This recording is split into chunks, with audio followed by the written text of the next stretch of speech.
Xenos is a loser born in the slums who eventually becomes an overpowered healer while building his own beast girl harem. The story begins in the kingdom of Herzith, a nation where most people are healers. In this country, healers are categorized into 3 ranks. A healer is third-rate if they can only heal minor injuries, second-rate if they can fully heal the affected, and first-rate if they have enough power to make the world a better place. Healers are so crucial to this country's economy that the major academy's only job is to teach students sophisticated healing magic and help them earn their licenses so they can begin their journey as official healers. However, in the corners of this kingdom, there are villages and slums where such formal education has not been introduced yet, meaning people there do not have a license to practice healing. In one of these villages lives our protagonist, Xenos, and his elf girl sister, Lily, both of whom struggle to survive in their unkind life while living in a shabby house. Xenos is also a healer himself, and although he doesn't have a license to practice healing, that doesn't stop him from helping the people in his town who can't afford to see official healers. He begins his day by healing a person in his house, then heads out on a house call, leaving Lily alone in the broken shack, where she eagerly starts preparing to cook dinner for her brother just seconds later. A spirit named Carmilla visits her out of nowhere, wanting to have a taste of her cooking as well, revealing that she, too, is their roommate and just wanted to wish her a good morning before heading back to her room again. The moment Carmilla leaves, another young lady named Zofia enters, calling out to Xenos, followed by Linga, who also wants Xenos to treat her. Judging from their attitude, it seems both of them are into Xenos, and let's not forget the younger sister, Lily, who has taken an oath to become his wife one day. Anyway, both Linga and Carmilla sit down when another woman named Lo bursts through the door, claiming that she, too, has come for some daily amusement. The story hasn't even started, and yet bro already has a harem. That's crazy.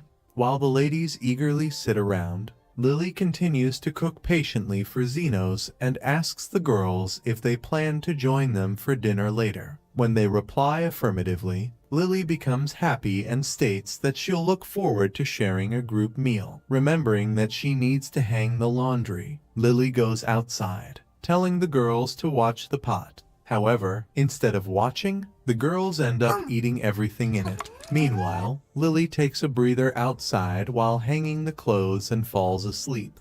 Thinking about Xenos, back inside, the 3 girls discuss who should take the blame for eating Xenos' dinner, ultimately making a plan to cook an identical meal before his return. However, Lily wakes up and, with a menacing tone, demands that they explain how and why the kitchen is in such a mess. The 3 girls try to make excuses, claiming it's too complicated to explain, but Lily sees through their lies. She gives them one last chance. Either tell the truth or face the consequences. Zofia is the first to crack under pressure and admits that she ate the stew because it smelled so good. Linga claims that her hands and mouth moved on their own, while Lo, more straightforward, offers no excuse and simply compliments Lily's cooking. While Lily fumes in silent rage, the 3 girls begin to wonder how they can get out of this situation. They start blaming each other again, but their conversation shifts to Xenos, and they begin fantasizing about what they'll get him to do when he comes back. Linga mentions that the fur on her tail is feeling rough, and that she wants Xenos to rub it, claiming he frequently does so. Lo, however, doesn't believe her, arguing that Xenos would never please anyone except for a 6-packed abed mama like her. As the 2 argue over who Xenos likes more, Zofia, the only rational and slightly crazy beast girl, tells them to quiet down, which Lily agrees with, thinking Xenos will be upset if he sees them fighting. Lily expresses her hope that they'll all get along, as she truly wanted to have dinner together. Understanding Lily's feelings, the 3 beast girls apologize to her and promise to help make dinner. However, Lily no longer has the ingredients to cook another batch. At that moment, Carmilla comes downstairs, and upon learning that the three troublemakers ate everything, she threatens to consume their souls as punishment. Lily decides to forgive them on the condition that they bring her the ingredients. The girls gladly agree and rush off to escape the wrath of the angered spirit. Once they're gone, Carmilla sits down with Lily and urges her not to be so easygoing with them, as they'll just keep causing trouble. Still, Lily insists on getting along with everyone, including Carmilla, and hopes she'll have dinner ready before Zenos returns. Speaking of Zenos, he's on his way back home when he notices a beast girl clutching her stomach in pain. A highborn noble stops the girl, pulls her by the hair, and chastises her for running away from his house, revealing that she's his slave. He drags her back to the cemetery, expressing his disdain for a demi-human like her, and stating that someone as filthy as her deserves to be buried in a lowly grave. He hits her against a grave when a dark aura rises from it and enters her. Unaware, he continues to kick her, but the dark aura causes her to spiral out of control, prompting her to attack the noble with her claws. The man, completely powerless against her, has no choice but to flee in the opposite direction. After getting injured, Till's master tries to run to safety and meets Zenos along the way. Not knowing who he is, the psychopath informs Zenos that his slave has gone mad and has just attacked him. He pleads with Zenos to help him, and soon after, Till arrives to finish him off. Looking closely at her, Zenos notices a large force of dark energy from Till's body and immediately seeks to know what the man was doing with her, and the dummy claims he was just working. Upon further inquiry, he reveals that they were just farming. After that, he beckons on Zenos to take him to the hospital, considering how injured he is. He even offers to pay Zenos if he can get rid of Till. At the moment he says this, Till is about to strike him, but Zenos pulls him out of the way. He should have let the girl cut that cute hair of his. Just then, she throws some rocks at him, and he dodges them swiftly. After that, Till's master orders Zenos to Isekai her, but he doesn't wish to do that. This angers the blondie, who believes that his inaction could lead to an aristocrat's death. He pays no regard to Till's life, stating that she is just a slave he can replace at any time. Hearing this, he assures the pathetic coward that he values each life equally. This response angers the master, who wishes to know who the hell Zenos is. In response, Zenos confidently reveals that he is a healer, just before almost getting slammed by Till. Hastily, he amplifies his hand and punches the large rock to bits. This shocks Till's master to his bones. Can you see how wide his eyes are open? However, he continues to witness how fast Till tries to attack Zenos, but he figures out her every movement and smacks her to the wall without touching her.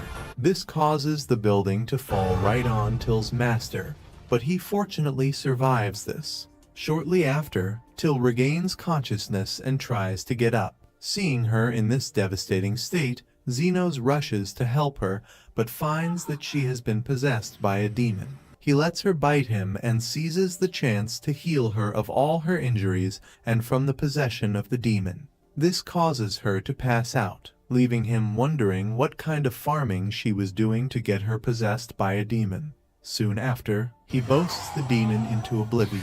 While all of this is going on, Till's master watches in shock. He is fully convinced that Zenos is indeed a healer. Due to this, he begs Zenos to heal his wounds, but he claims that he is off the clock, urging him to come the next day. However, Till's master exclaims at this, since he will be gone before the next day. He orders Zenos to heal him immediately, but Zenos claims that would only be so if he pays something extra. Hurriedly, the dummy throws a bag of coins at him, hoping that this is more than enough. But Zenos claims that it isn't. Hearing this gets Till's master angry, especially since the price he offered is more than enough for the services of a healer. Before the dummy could blab any further, Zenos lets him know that he isn't a licensed healer, but just an underground healer.